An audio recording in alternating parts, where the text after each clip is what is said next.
All right, welcome back to Buffalo Bread Podcast. We are in week 15, and it is the formal battle for the AFC East, which I don't know if anybody on the outset of the season would have believed that this would be the case, where the New England Patriots are first in the entire AFC conference, and the Bills are going to their house for a matchup to see if they can split the series. How are you boys doing? Dan, who do we have with us? JJ, I'm very excited to welcome our resident Patriots expert, Brandon Bennett, back to the pod. Brandon, it's been a few weeks since you were on, talking all this wonderful, optimistic stuff about your turnaround Patriots here, first in the AFC East, competing for first in the AFC conference, as JJ said. How have you been doing the past couple of weeks, man, other than enjoying a luxurious winning streak from your boys? I've been doing really well. Luxurious is a good adjective. I hate the way you said that. Can you lower the smugness when you say I'm doing really well? Oh man, aggressive win streak. However you want to characterize it. I'm doing really well, and I appreciate you having me back in this most timely of moments. This is a very timely moment, because as JJ mentioned, I mean, this is it, man. This is like t-shirt and hat party for you guys if you knock off the Bills this Sunday. So we got a big one at a non-flexed 1 p.m. start, which I'm a little bit surprised about. And we're going to talk about the magnitude of this game, but we do have 1 p.m. meaningful football here being played in week 15. I mean, here's where it's at, and it's a pretty simple scenario. The Pats will outright clinch the AFC East with a win against the Buffalo Bills. They're coming off a bye week. They're coming off how many games in a row is it? Is it 9, Brandon? The win streak? Is it 9? Yeah. It's, I believe, 11. Is it not? It's 11 games a tier. God, man, 11 games in a row. That is wild. So there is a lot to unpack. Big implications. But also, I would argue that both of these two teams, scarily for you guys, hopefully for us, are different in a better way than when they first faced each other in week 5. And we can get into some of that too. But overall, Brandon, you're the guest. We're going to let you lead in here.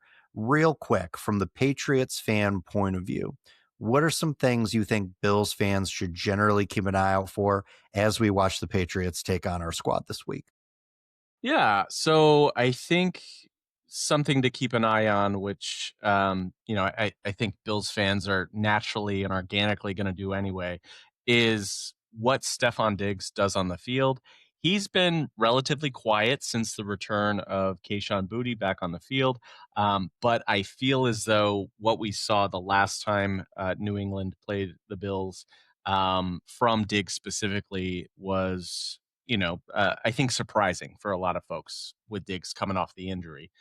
I think the other thing, too, is that Ramondre Stevenson is getting healthier. The Bills have not been that great at stopping the run. So I think we're going to see a two-headed monster between Ramondre and TreVeyon Henderson. From a fantasy perspective, I have my fingers crossed for Henderson. I got my money there. So I'm hoping to see Ramondre more so in the pass protection role and TreVeyon more in the pass catching downs. Getting those PPR points for me. But that is what I'm going to be looking for. So those are both, I think, very, very in line with what I'm looking for too, particularly on the offensive side of the ball for you guys, and also scary in the way that I don't know the Bills have a lot of answers for that. JJ, Stephon Diggs has been lining up in the slot for the New England Patriots. I want to say I saw a stat today earlier on when I was prepping for this. It's like 68% of the time, 69%. It's a pretty high rate. And you and I have been watching Taron Johnson, God love him, age before our eyes this season. How concerned are you that Diggs is going to be matched up frequently against Taron Johnson? Terrified, because I think that, frankly, we know what kind of player Stephon Diggs can be. He may have been quiet, but he's the kind of player that, as for 4 years with the Bills, we saw he'd kind of have some lulls for a couple games during a season, and then he'd pop off for 8 catches and 2 touchdowns, right? And so it's the kind of thing that, as a Bills fan, and having watched him during the better part, the prime of his career, I'm worried this is one of those pop-off times because Taron Johnson has struggled, as you've mentioned. And anybody that they've tried to line up in the slot has really kind of struggled, even in Taron Johnson's absence. So it has been a pain point for this defense. The passing defense for the Bills has actually been pretty solid overall throughout the measure of the season, and their rushing defense over the past three weeks has been top 5 in the league. And so that is a change that hopefully will carry into this one. And that has been mostly because of the change at linebacker from Terrell Bernard to Shaq Thompson. So, Our Lord and Savior. Yes. he's really come on in a real big way. But yeah, from the slot, I'm very, very worried about Stephon Diggs because I think that, Christian Benford has shown up and shown that maybe early in the season his struggles were more injury related than talent related. And on the outside, mixing in Maxwell Hairston and Tre'Davious White actually looking pretty solid. I feel a little bit better about our outside corners and safeties especially, but that slot is a real worry. And then again, just as you mentioned, Travion Henderson has looked like he's come on as an excellent rookie. And the Bills' run defense, though it has been very good, I don't know that the overall tackling issues, and we've seen a much bigger sample size in the Sean McDermott era of them being very suspect in rush defense. Oh, 100%. And Henderson, he's like a missed tackle machine. I think he's got a missed tackle rate of 21.8% this season. And we know that the Buffalo Bills struggle just generally tackling in space, right? This is a game, JJ, where I worry that our beloved All-Pro Poe is going to get caught getting faked out of his cleats by someone like Henderson in open space. And it's just going to be a reminder of where some of our vulnerabilities are. Brandon, I want to kick it back to you real quick because I mentioned the term vulnerability, and I am the transition king. You guys will be without Will Campbell on this offensive line. But even when Campbell was in, Drake Maye has kind of suffered through like a top seven pressure rate from opposing defenses, even when your offensive line was fully healthy. It looks like the Bills are going to get Joey Bosa back.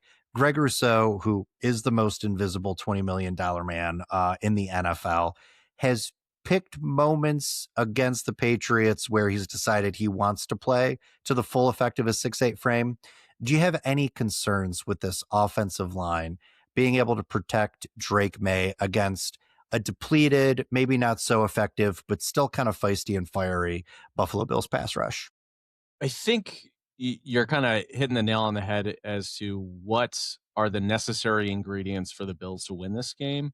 I think they're going to have to make Maye, leak out of the pocket, put pressure, because if you give him any amount of time, with that arm, his accuracy, he's going to find an open man.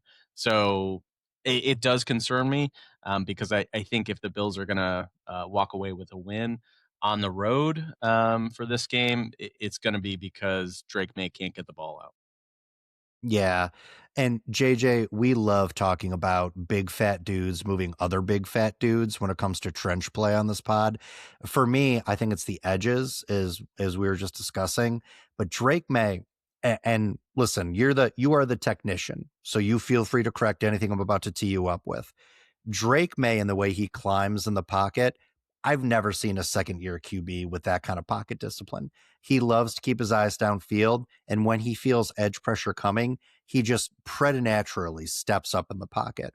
What I saw Cincy start to do, though, and what I saw a lot in the New York Giants game was that they were running stunts with their edges. They were bringing in kind of like this mushy looking blitz scenario where it looks like you had a linebacker as a spy, but then he was coming in a delayed blitz on the middle, basically to take advantage of Drake Maye stepping up in the pocket in the way that he does and trying to pressure him on the interior.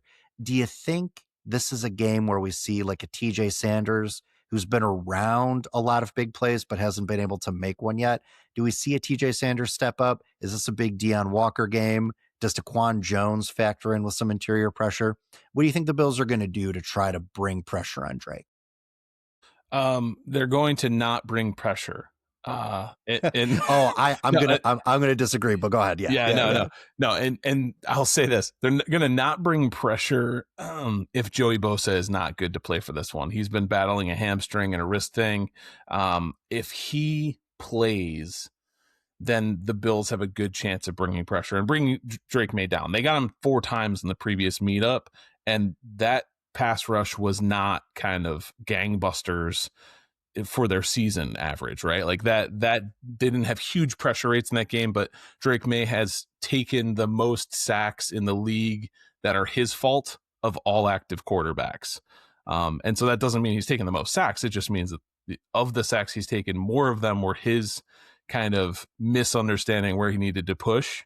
And that I think is second year QB play stuff, right? Like, and he does look awesome in his sense of the pocket. It's just that he still has, that's still something he needs to brush up. So where he moves and where he finds space when he tries to press things later, past the 2 or 3 second mark on a down, is it either ends up being a scramble and awesome, or a really clutch pass and awesome, or he walks himself into sacks. And so the reason I say the Bills are not going to bring pressure is because their pressure rates from their front 4 are 32nd of 32 teams over the past 5 weeks.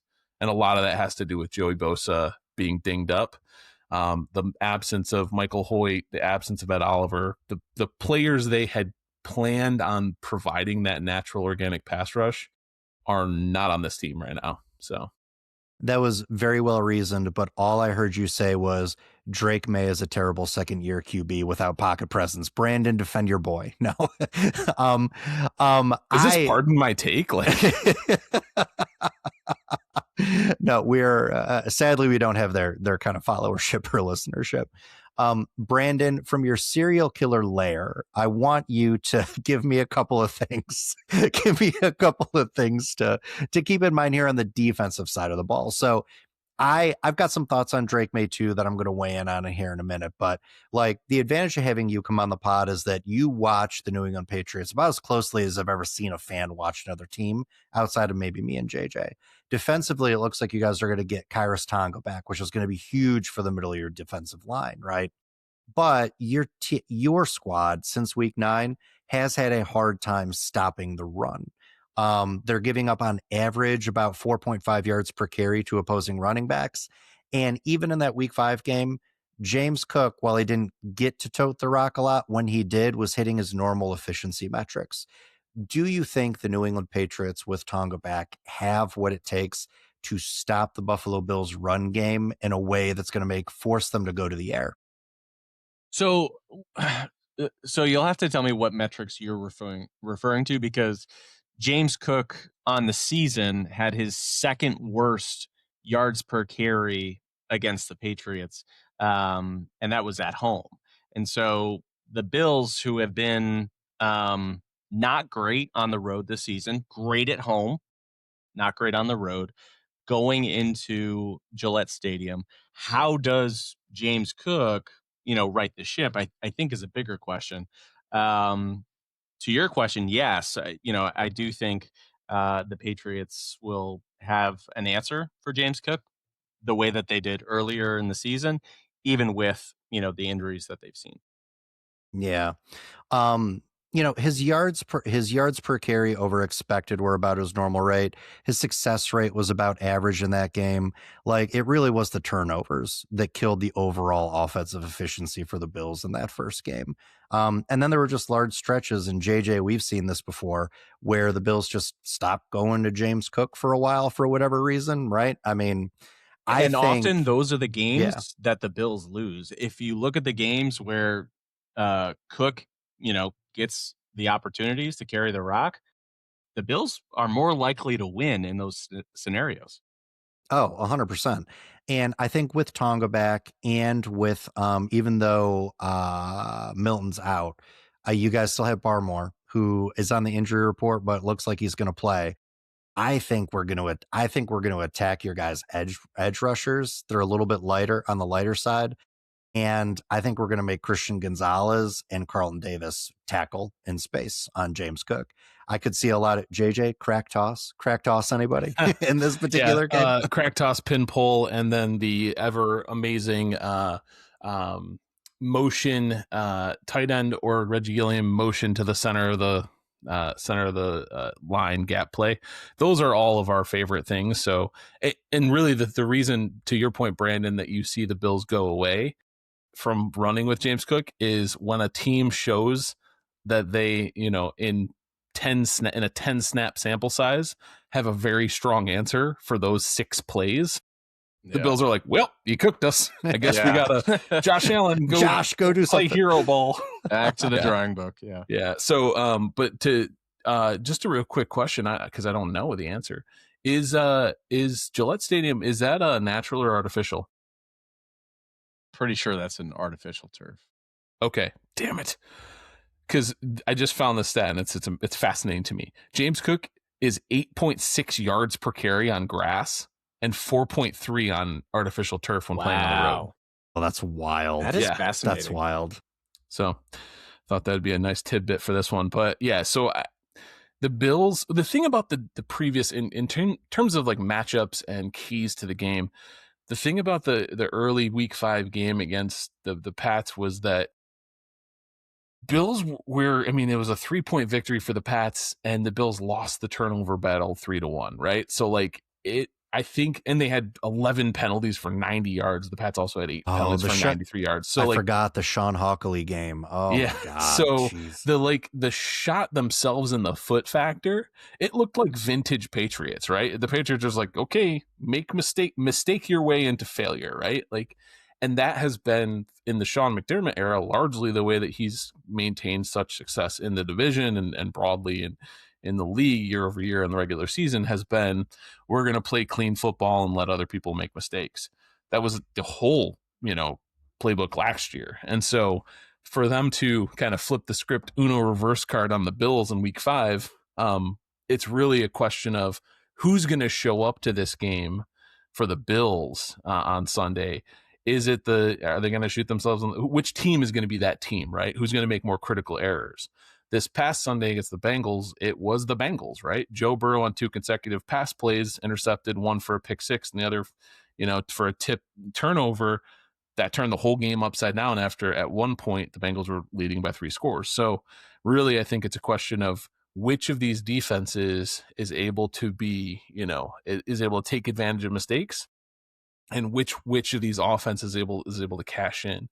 And to the previous point, Christian Gonzalez and Carlton Davis are 100% capable of tackling on the outside because that's what they did in week 5. That's the best way that they shut down the Bills' wide zone running team, because at that time, the Bills were not really going gap too much. They were really trying that long, wide, spread it out crack toss that requires the safeties, linebackers, and CBs to fill and tackle and have discipline in their lanes. And the Patriots showed they were extremely ready for it, which means that with an extra week of preparation on the bye, I don't expect them to show up and kind of puke all over themselves with that job this time around. There was another thing that we talk about how the Patriots seem very well prepared for the Bills run game. The other thing that absolutely pissed me off about that week 5 game was the fact that we let Robert Spillane, who to me is the most annoying New England Patriot. He's slow, like he's big, he's clunky, but they let Spillane run downhill into the line of scrimmage and fill his run fits without any real resistance from this Buffalo Bills squad. I would love to see JJ, the Buffalo Bills, make Spillane play a little bit more horizontal so that he's not there in support of Davis and Gonzalez in those run fits, shutting things down outside the tackles. Like the Kansas City Chiefs strategy, can we take advantage of this linebacker core on New England with a little bit of tight end play action, make them feel like they need to play more coverage against Knox and Kincaid, and free some things up outside the tackles for Cook? That's all I want for Christmas, man. Yeah. And they did it against Cincinnati. Yeah. They did it against Cincinnati. Yeah. Dude, I was at that game. I was in like a spiritual state when I saw early down play action to the tight ends. on behalf of the Buffalo Bills. The thing we've been asking for all year. I think that's going to factor in. Should the New England Patriots be able to shut down some of this run game with James Cook again, right? I want to switch to a couple of things on the offensive side of the ball, JJ. But first, let's let you run through, empty the notebook. Anything else about this New England Patriots offense and this Buffalo Bills defense you feel like we need to keep an eye out for here before we start talking about our Lord and Savior Josh Allen? I think that the Patriots don't have what anyone would consider like a premier alpha dog wide receiver that the Bills have to really look out for. And that really plays in favor of the Buffalo Bills defense because they do not have Christian Benford is very, very good. They do not have like the premier shutdown corner at this stage for their team. They will mirror the best receiver from the Patriots with Benford, and he has excellent coverage stats over the past 3 or 4 games. So really what it becomes, and this is like, sounds like such a trope, but it becomes a game of fundamentals. If the Buffalo Bills defense can be sound in tackling, fill where they need to fill, and keep Drake Maye kind of behind the sticks, we know he can make some magic happen on 3rd and long, and that's where the Bills are that's the Achilles heel, right? 3rd and 16 conversions is the thing that everybody seems to be able to get against this defense. But it's also the kind of thing that when the Bills are humming, it's because they're putting teams in those positions and then mistakes are made, right? And so I think the big question becomes, this defense is pretty well lined up in terms of skill, except for pass rush. If they can get any kind of pass rush married with coverage, I think that they have a great shot of stalling or at least frustrating the Patriots. Because all of the metrics would point to that this Patriots offense has been successful, but they've also been winning very close games, and they have not, they're not one of the premier top 4 or 5 offenses in the league. They need to be methodical, and that's kind of plays into the Bills' strength on defense. Yeah. They're, to your point, JJ, they are 6-2 right now in 1-score games this season. So yeah, that's a metric that's definitely in their favor, but can regress to the mean very, very quickly under the right circumstances. And then before I move on here, give you the last word. Anything else from your point of view that we should be keeping an eye out for as our squad square off this Sunday? Yeah, I just want to go back to something that JJ just said about there really not being a number 1 alpha receiver in the Patriots offense. What we have seen is Drake Maye spreading the ball to whoever's open. When it's not Diggs, Hunter Henry is a very, very reliable option. I can't tell you off the top of my head how the Bills have been against tight ends, but he is a fairly reliable weapon that Drake Maye seems to go to when the going gets tough. Brandon, I can answer your question on Bills against opposing tight ends. They're squarely middle of the pack. However, in the games where they have excelled, i.e. Kansas City and shutting down Travis Kelce, they have deployed Cole Bishop exclusively as their tight end eraser, right? This is where you see some of those dime looks and obvious pass situations where you'll get a mix of Jordan Hancock or Cam Lewis with Jordan Poyer, and then Cole Bishop is just attached at the hip of an opposing team's tight end. I think we're probably going to see something similar in this game. Listen, the Bills play a lot of split safety coverage, and Drake Maye is good against split safety coverage, and the Bills are good at running that defense. It's kind of a strength on strength. I could see them so that they don't have to sacrifice that too high shell that they're likely going to put over Drake Maye in a lot of passing situations to guard against the deep ball. I could see that being more of a dime look where an extra linebacker comes off the field, and then you get Cole Bishop lined up at the line of scrimmage with Hunter Henry. JJ, is that off, or would you agree with that? I would agree with that, and I would say that over the last 7 games, the Bills have given up 1 touchdown to a tight end, so it's not a position that's really killing them right now. There have been years in the past where the stats sort of have been weighed a little bit heavier because of playing against the Ravens and the Chiefs, but the Bills, their poor defense against tight ends has been far improved this year.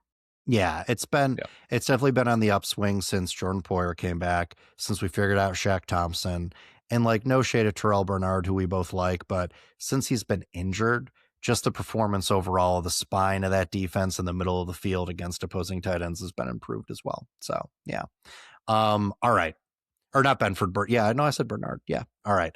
All right, guys. Awesome thoughts. Got another question I want to tee up for you guys. The Bills, let's say the Bills win, right? Here's my question. Is it going to matter in the grand scheme of the division? I mean, the Patriots hold all the tiebreakers. After this game, we only have 3 games left in the season. The Bills will be at Cleveland and then home for Philly, home for the Jets. And I could see the Bills easily dropping one of those games. Hint, hint, I think it's probably Cleveland. Myles Garrett and that run defense. The Pats have the Ravens, who look like a shell of themselves. Then they are at the Jets, and then they are at home against the Dolphins, who, yeah, have given them some fits and starts in the past. But I mean, JJ, I feel like we're going to need a lot of help here. So Brandon, I'm going to start with you being the guest here. Let's say the Bills win, right? Give me your percentage of confidence that you feel like the Pats still walk away with the division this year. Yeah, that's a good question. I think there's been a lot of skepticism and negative talk surrounding the Patriots recently because of the strength of their schedule this season. And so this game is going to, I think, answer a very important question of like whether there's any validity to that. Is this fool's gold or is it the real thing? So I think I'm still fairly confident. And a lot of that confidence comes from Vrabel and what Vrabel has been able to do this season and absolutely turning this team around. I would say I'm still, 75% confident that the Patriots can get it done. Nice. JJ, what about you? Bills, assuming let's say the Bills win this Sunday. Yeah. Confidence rating in them taking the division. It's funny because we were in this situation a few years ago where the Dolphins had 10 wins and the Bills were 6-6. And so being, that many wins down, I felt more, it's weird. I felt more confident farther back from the Dolphins than I do this far back from the Patriots. It's because the Dolphins are absolute clown shoes and have always been. And Tua is not a real quarterback as far as I'm concerned.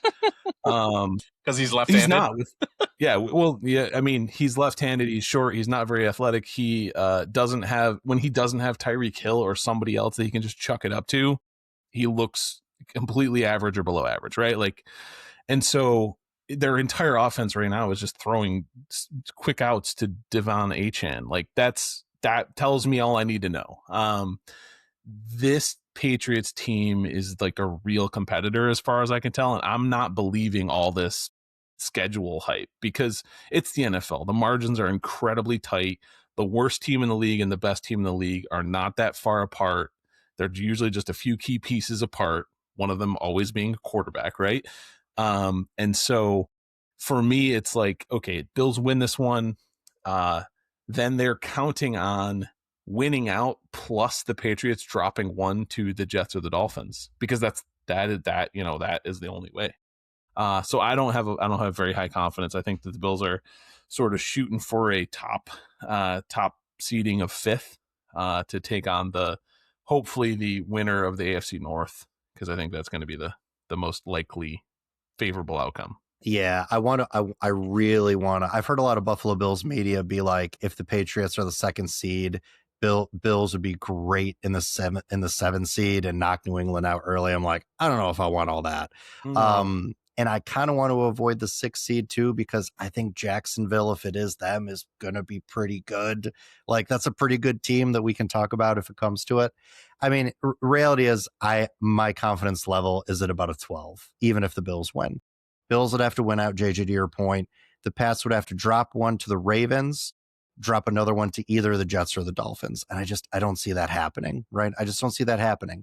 I think, though, Vrabel is going to have these Patriots so fired up, they're not going to want to back in, quote unquote, to a division championship. They're going to want to knock off the defending champs on their own home turf in New England and make it a real t-shirt and hat party, I think, on Sunday. And that's the goal I think he's going to have them singularly focused on. Yes. God, man, I can't wait to get to game predictions, but yeah. We have to flip it, right? And I have to ask you guys, if the Bills lose this game, does Bean go? Does Sean McDermott go? You look at how teams have brought in a new head coach this season that's turned things around. Ben Johnson, what he's done with the Bears, right? Just for one example. So, do the Bills go that route, given the rhetoric that this window of opportunity for a Bills postseason run seems to be closing? And I guess, the B to that question is, do you put any stock in that rhetoric that's been going around, that this window is closing, that Josh Allen's prime is gonna come to an ending soon? Man, it's almost like you've got a lot of Bills friends that talk about this stuff regularly. It's weird. It's weird because I want to take this bait, but I will say, I think the decision to move on from any of the coaching staff is excluded for me from whatever happens in this game, right? I'm slightly more optimistic about a long view. I mean, listen, I think the Patriots have played really, really, really well. When I look at the underlying metrics, though, and I look at some of the things they really struggle with, like the offensive line, when I look at how weak the spine of that defense is, right? And now the fact that they're not going to get a top 4 pick next year, they're probably going to be picking more in the late 20s or early 30s. I think it's going to be harder to address those holes in the long run. And next year, they're going to have a first place schedule. Like, they're going to play the Texans, right? They're going to play the Chiefs. They're going to play the Broncos. And I think, let's say they finish 15-2, they could very well end up making personnel decisions to make them better.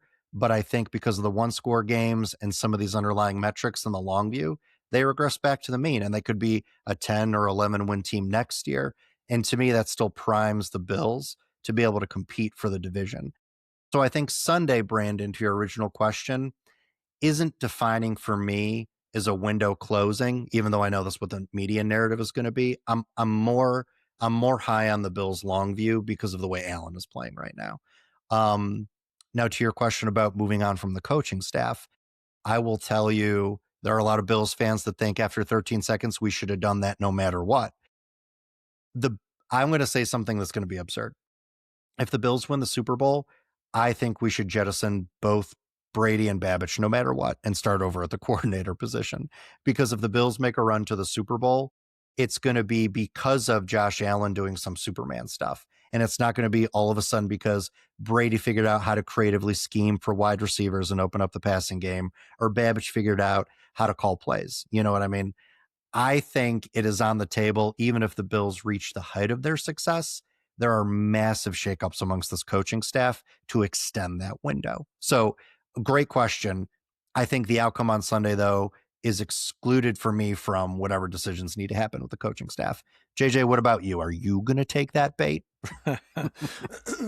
I won't take that bait because I just don't see that as realistic, knowing what I know about the ownership. And I could see it's like, maybe this is pessimistic of me, but anytime this conversation comes up with any Bills fans that I have in my circle, and they're like, oh, everybody should go. I absolutely agree with Dan that Brady and Babbage, they don't move the needle for me as coordinators. I think they have huge flaws in their scheme and huge flaws in their game planning and their play calling. And so I would love for them to be changed. I don't see McDermott or Bean literally going anywhere unless they turned in a 5-12 season, 2 years in a row. And I just don't, with Allen, I just don't see the ownership team who has gotten the Sabres wrong 4 times going back to the well and trying to get a new coaching staff when they have somebody who won the division five years in a row, has been to the playoff 6 of 7 seasons, has a generational quarterback, always competitive in the big moments. I just don't, and I don't see it. I think that they continue to accept whatever rationale or reasoning Bean and McDermott are giving. But I would be hopeful for a change at coordinators. And I don't think that's going to happen in season. Yeah, no way. Not especially not right now. I will say this. Stefon Diggs was right. He was right to force his way out of Buffalo because I don't buy into any of the stuff between him and Josh. I think the relationship probably became a little bit frayed, but I think the reason that he left was because he saw the writing on the wall with the scheme Brady was going to run, what it was going to mean for that wide receiver room and how they would be utilized and what they'd be asked to do. And I think he rightfully took a bet on himself. He's like, I still got gas in the tank. I'm not going to sit here and waste away for the remaining 3 years of this new contract, blocking off the edge, so, like chipping Will Anderson off the edge so James Cook could get an extra 3 yards. You know what I mean? And Brandon, I think you guys have been the benefit of that because you've gotten the best version of Diggs, not just on the field, but off the field. I mean, the past couple of games, he's not been targeted at a very high rate, the Cincy game and the Giants game. Yet he has been saying all the right things, motivating that team. You can see him active on the sideline, saying the right things in the locker room. Brandon, how do you feel about the role Stefon Diggs has played with this team this year overall? And is this a guy you want to see return to the squad next year? Yeah. So if you go back to when you guys had me on before the season started, I had a ton of pessimism around Stefon Diggs. Didn't want him on the team. Don't like the negativity. I didn't like, what was happening during the preseason, right? All that drama. And as a Patriots fan, it's like, oh man, like here we go. Like, we signed up for this. Like now we got to deal with this. Childish behavior and a guy who thinks that he's better than everybody else around him. And he's done something very different, right? I think he's done a good job changing some of that reputation that surrounds him, being more of a locker room guy, a more team oriented individual, and that's translated to productivity. I like the effort that we see from him. Just to draw a comparison to some concerns around George Pickens lately and how he's been very lackadaisical on his route running and not really giving a whole lot of effort. I think it's been surprising and refreshing to see Diggs really trying to ball out and get himself open for when Maye is scrambling, extending the play, and finding himself into space like he used to do when he was a Buffalo Bill. So it's been pleasantly surprising. JJ, Stefon Diggs hits the free agent market next year. Do you want the Bills to pick him back up? He wouldn't come back. He would never sign that deal. Like, what if Brady's gone? What if Brady is gone? I don't want them to pick him up, but I also think that that's the only way he would come back. He would consider it. He would never. I don't think he'd ever sign back, and the reason I don't think he would is because it's just one of those things that you just sort of put that chapter behind you. And then the reason I necessarily wouldn't want him is even with a scheme that was way, way, way, way more friendly to outside wide receivers under Daboll, Stefon Diggs was absolutely ineffective and disappeared in major games in the playoffs repeatedly. He was too easy to erase when they needed him. Mm-hmm. So I don't think Bean would necessarily be as excited about it either. Yeah. I think between the two of us, I've always been the bigger Stefon Diggs fan, and this is something I would definitely entertain in a revamped build out of the room. He wouldn't be the only guy I'd want to bring in, but I could see him have a meaning. Like, listen, everyone says you guys need an X, you need an X. We've been at our most successful, and Josh's has been at his most successful when we've had that Z wide receiver position all filled out. I think of John Brown, right?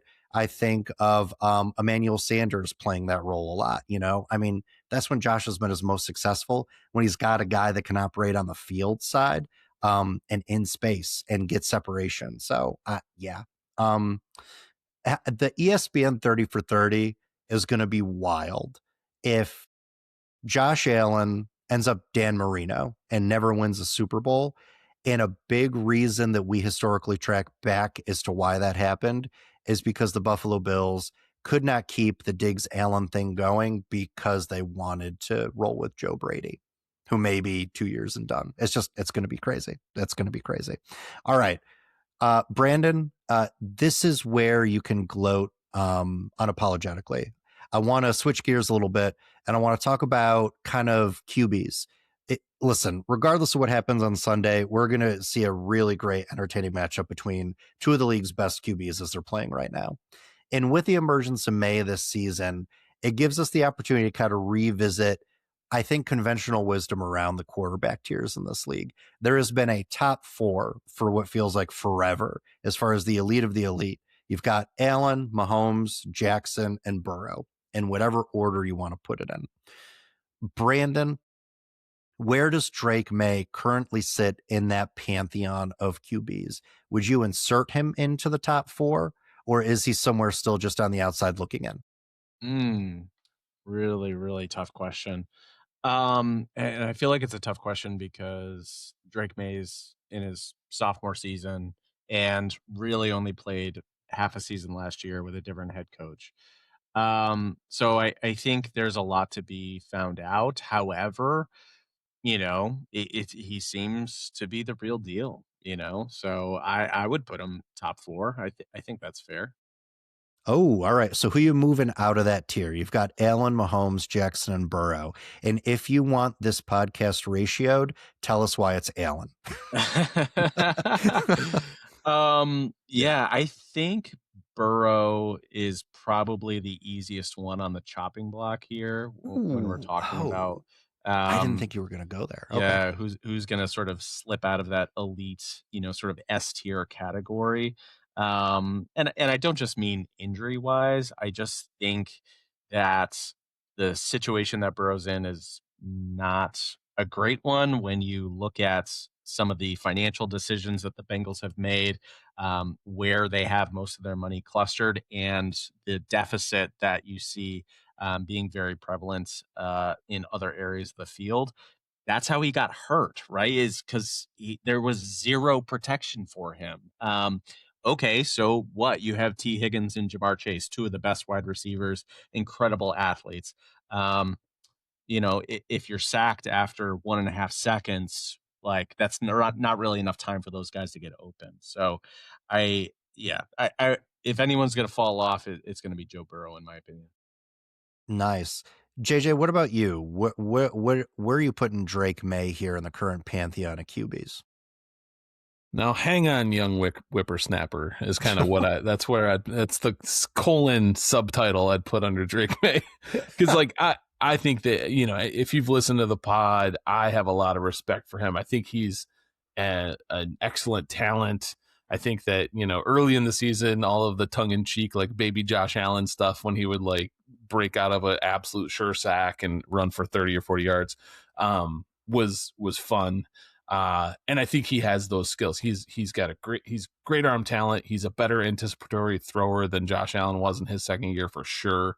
He's got a better deep ball right now than Josh Allen has right now. Yes. And so there's a lot of really, really good skills there that I see. And I've said this with so many different players, consistency is what makes superstars, right? Like, he has to show that this isn't just a flash in the pan, that he can build a season on season, even if he just has another season where he's considered an MVP level talent. I think that then I'm happy to square him right away in the top 4. I think his legacy is going to be defined by how well this team drafts moving forward, because the Patriots have been notoriously bad at drafting, except for this past year, where I think they did an exceptional job picking up Campbell, Henderson, Kyle Williams in the first 3 rounds. And we have not yet seen the Kyle Williams breakout, but I, as a fan, have a lot of hope in the two of them building chemistry together over time and what that's going to look like. But yeah, how Vrabel drafts in the next couple of years, I think, is going to tell a big part of Drake Maye's story. My advice would be, especially if you guys are picking in the low 20s, high 30s, trade that first round pick and a little bit of future draft capital for Justin Jefferson, and then you just won't have to worry about it. And Drake Maye will be immediately top 5. Yep. I know you mentioned the deep ball accuracy, JJ. I mean, his completion percentage on throws of 28 plus yards is like 51.6%, stops in the league. And not just that it's statistically pretty, but like when you watch him on film, that deep ball, it sure is pretty. Here is the most wild stat about Drake Maye, and I can't believe we're saying this about a second-year QB. Tight window throws. He's only squeezing in to tight windows on about like 16% of his throws. It's like 15th in the league. His completion percentage on tight window throws is 52%. The next closest guy is 10 points lower than him. There's a reason tight window throws are so difficult to complete. And his completion percentage on tight window throws get better the further down the field he is throwing the ball. I mean, listen, I think that's a bit of a vulnerability for him too. And we saw Cincy start to squeeze some of those passing windows for him, and that's how they ultimately ended up generating a pick with him, right? But I think there's some vulnerability there. But until opposing DBs start changing their footwork discipline and start playing the ball and the ball path more and the man less, it's really, really difficult for me not to put Maye in at least the top like 6 right now. Like the top 15 QBs by QBR. Dak Prescott, who on or off, depending on his injury rate, but he's having a magnificent year this year. Jordan Love, who goes unconscious for 7 games a year, but then the other 10, you kind of wonder if he should be a pro QB. Then you've got Drake Maye. We've got Mahomes. I'm not writing off Mahomes in the decline, but that deep ball stuff, that tight window stuff we just talked about, Maye, has been absent from Mahomes' game for 3 years. And this was the year it was supposed to come back because they've got all their weapons, and it just hasn't happened. Then you've got Matt Stafford, who is going to play for as long as Phillip Rivers will continue to play in this league. Stafford's probably going to play till like he's 57. Then you've got Allen, then Sam Darnold. I'm not taking Drake Maye. I'm not taking anyone other than Drake Maye at maybe number like 5 or 6, right? I just think he's there. Like Stafford, it's the age thing. And then with Jordan Love, the consistency is not there for me. I would easily put Drake Maye right now above those 2 guys. Yeah, no, the talent is there. You've backed up your argument with validity. Consistency is what matters to me in these types of rankings and conversations. Right. And next year, I think, again, will be key as we revisit this conversation because regression to the mean, it just happens for everybody, right? Be it a 1-score game, be it deep ball percentage, tight window throws. We'll see. But I mean, dude, you watch it on film and the layers of throws that only Josh really had for a long time, Drake Maye's got for sure. Passes the eyeball test for sure. Oh my God, it's crazy. It's crazy. All right. Prediction sure to go wrong, guys, as we wrap this thing up. The Bills, for whatever reason, are favored by 1.5. This line shrunk to 1 and then went back to 1.5. I don't understand this at all. And then the over-under on this game is 49.5. Brandon, you first. Give us your score prediction for this game. Okay, so like I said earlier, the Bills have not been great on the road. I think the Patriots are going to, like you said, make this a t-shirt and hat party early. So I'm going to give this one to my team, the Patriots, with a final score.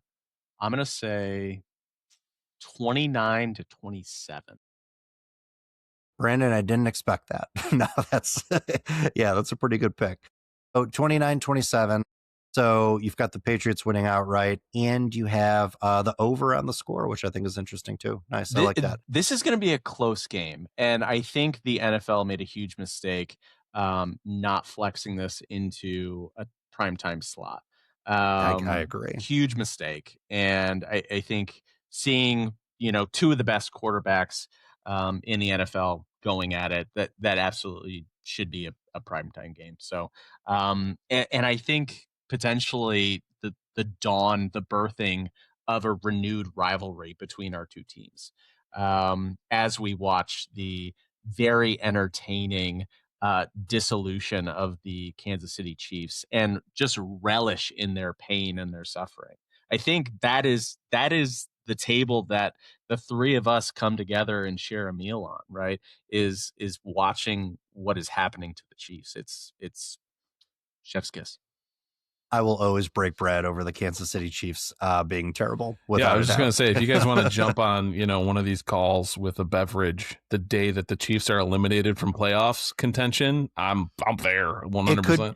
It could be Sunday, right? If Yeah. the Bills win, the Jags win, Houston wins, and Kansas City loses to the Chargers, then they're out. They're out. And there, I think the Chargers and the Chiefs are in the 1 o'clock window too. So, and then Arizona, Houston's in the 1 o'clock window. When do the Jags play? The Jags are in the 1 o'clock window too. It could all be happening at the same time. Yeah. So, Brandon, this is the reason why you shouldn't want the Patriots to clinch the division yet, because if all of those things happen, we'd be celebrating something, I think, far greater than T-shirts and hats, and that would be the downfall of the Kansas City Chiefs. Yeah. Brandon, do you want to change your prediction? You have that opportunity. No. Stick with it. Sorry, yeah. It's just what I feel in my heart. So nice. All right, cool. All right, JJ, what about you? I think that what we saw from the Bills in the Cincinnati game this past weekend, and granted, snow globe game at home, those are components that always make for a better Josh Allen performance and a better defensive performance for the Bills. I think was a team that was a little bit more consistent and aligned with playing 4 quarters of football hard, doing their 1/11th, as it were. And they were in that game with some injury, issues there, and they look to be getting a little bit healthier for this one. I actually see the Bills winning on the road. They're 3-3 on the road, as Brandon mentioned. It hasn't been the best thing for them. But in the games that they did win on the road this season, they had 26, 30, and 40 points. And so they can kind of turn it on in some of those opportunities. I think that the Bills, it's going to be close. It's going to be, a cardiac affair in the fourth quarter. And I like Josh Allen when the chips are down over Drake Maye, just because he's a much younger quarterback. Bills 34, Pats 31, and I do think it hits the over. Nice. I'm going to go, man, I really went back and forth about this too. Vrabel is 6-0 coming out of the bye as a head coach, and he has had some really good moments against Sean McDermott when Vrabel was in Tennessee. I believe in Josh. I don't necessarily believe in a whole lot of other things on this Bills squad right now, but I believe in Josh in December. And just on that alone, non-analytical, purely emotional, purely vibe-driven thing, I'm going to say Bills 24, Patriots 21. I am going to take the under. Division games are weird. They're always weird. They're rarely high-scoring affairs unless it's a blowout on one side. So I am going to take that. I think both of these teams play with an edge. I think the lackadaisical energy that the Bills came out with in week 5 will not be a problem this time around. But I think the Patriots are going to be up and equal to meeting that. I could see this going either way, but I'm going to lean Bills just because, I want to keep the podcast and keep people happy. So there you go. Any prop bets from you, gentlemen? JJ, we'll start with you. Yeah. So I'm going to say over under a half interception by Drake Maye. He's been very good at protecting the ball, but he has been occasionally, when they come in bunches. He's thrown 6. He's thrown 6 this year. And again, we talked about the one he threw with Cincinnati. Is Benford going to play? Benford was in a boot today at practice. That's not good. He had some practice related injury. I'm going to say over. And here's the reason why. I mentioned those tight window throws. I was at that Cincinnati game. Spectacular game to be at, by the way. Just absolutely incredible. I'm so jealous of you. And I got an up close and personal look at one Maxwell Harrison, who was baptized by T. Higgins in this game. All right, Mad Max did not have his best moments in this game, but what I saw out of him was a kid who is sticky in coverage, just needs to change up his footwork a little bit, and needs to play passing lanes against some of these bigger wide receivers like a Matt Collins, like a Kayshon Boutte. And listen, there were a couple of picks that Mad Max could have had he chosen to play the ball and not the man. I think Drake Maye loves to thread into tight windows. And I think McDaniel's scheme gives Maye a lot of quick answers to what the Bills are going to do. So it's going to come down to winning your man-to-man matchups. And I'm confident that Mad Max can. I'm going to say Drake Maye throws one pick. I'm going to say it goes to Mad Max, who did not play in week 5. And I think will be a factor in this game. Brandon, what about you? Over under that pick? Yeah, coming off the bye, against Buffalo, I think Maye is going to be hyper fixated on protecting the ball. I think if there's tight coverage, he's going to look to Henderson for the check down plays. And he hasn't thrown a lot of interceptions this season. So I'm going to take the under. Nice. So 0. It's a clean game out of Maye. Maye had no touchdowns, but no interceptions in that first game against the Bills. And it was somehow still the most impressive 0 touchdown game I've ever seen in my life in week 5. It was really incredible. Brandon, what about you? Prop bets? Ooh, okay. This is one I always like to do with you guys. Josh Allen over or under 20, I'm going to say 28 rushing yards. Over. He might get that in one run in this game. Yeah, but don't the Patriots play a lot more zone and mixed coverage, which means that their defensive backs are looking at the quarterback. I don't know, Dan. I mean, okay, but it is Josh Allen in December. So yeah. They are playing. So the Patriots are playing man only at a 27% clip right now, which is just above the league average. So they're playing way more zone for sure. I will say the way that teams have been and the way that the Patriots limited Josh's rushing lanes in that first game is to have like a linebacker spy. But Spillane appears on the injury report. And again, I've already told you how I feel about his sideline to sideline speed. I think 30 yards would be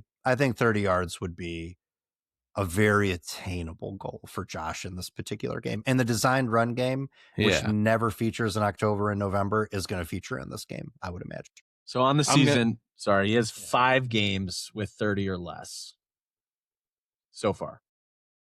So I'm sticking with under because I think that the focus for the Bills is going to be getting the ball out of his hands to other players, more than kind of I don't know if we see a lot of design runs by Josh unless it's short yardage tush push stuff. Yeah, I'm feeling pretty confident about my over. I'll text you both in the most obnoxious way. Should I be correct about this? Yes. Perfect. Absolutely. All right. Here's my prop bet. And it starts with a fun stat. Did you know the Buffalo Bills have scored over 61 points in their last 2 games? And in that stretch, wide receivers have accounted for only 11 catches between those 2 games and 102 yards. Yeah, I mean, wide receivers are purely optional in this offense. So they're just window dressing. They really just are. They're just extensions of the offensive line in this absurd scheme, this ridiculous scheme. All right, but here's what I'm going to do. Wide receiver catches in this game, over under 5.5. All the wide receivers. All of the wide receivers? All the wide receivers in the past 2 games have only caught the ball 11 times. That's such a low bar. Yeah. I have to take the over. But they've only caught the ball 11 times in 2 games. I have to take the over on that. That's a sucker's bet. I'm going under. Joe Brady hates wide receivers. So that's so funny. Brandon over. I'm taking the over just because that's such a tiny number. And on top of that, I can see and here's why you're wrong there. Okay. Because Keon Coleman's going to have a good game. No, he's going to no, absolutely not. We know what I think about Keon Coleman. I know, I'm just baiting you. He's the window dressing of all window dressings. He just looks the part. He can't do the part. No, but I can see Khalil Shakir getting a lot more scrubby, like middle of the field or swing screens in this game, even though we thought that they'd abolished it last game. I can see Khalil Shakir getting more of those, even though I have seen Ty Johnson. Ty Johnson has been getting those whip screens a lot more, which I think is a good change. Just another thing to a running back. But yeah, no, I think it's over 5 catches total across, because I think that the Patriots are going to try to focus on shutting down tight ends and running backs. Here's the thing with the Patriots. I think that is a real demonstrable weakness that I don't know they've got a schematic answer for, because for them, the safety personnel is what it is. The linebacker personnel is what it is, right? Yeah. Like the spine of that defense in the middle of that field is absolutely open. Even Marcus Jones, who is wildly successful slot corner, he's like 5'8". I mean, you're telling me you don't like Dawson Knox or Dalton Kincaid on that guy? But that is the... So this is I'm not just talking crazy. I'm not just throwing Brady shade out there. Like, the leader in targets the last time these guys played was Dalton Kincaid, and everyone should argue that he should have gotten more. What we saw happen against the Bengals, where the Bills went play action on 57% of Josh's dropbacks, and they targeted tight ends on 96% of those.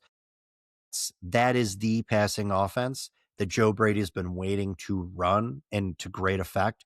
That's why he's been building up 13 personnel, these 12 personnel packages, so that when Kincaid got healthy, he could roll out Knox and Kincaid in some of those patterns, and to a lesser extent, Jackson Hawes. And I don't think it's a coincidence that we've seen Ty Johnson and James Cook both more active in the pass game too.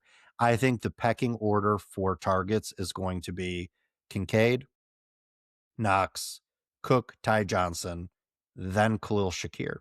And Khalil Shakir is not getting 5 catches in this game. I can't remember the last time he had a 5-catch game. So that's it. And that's also, it just happens to be the way that you can best attack this particular defensive unit as well. Because I don't want to go up against Davis or Gonzalez with any of our wide receivers, do you?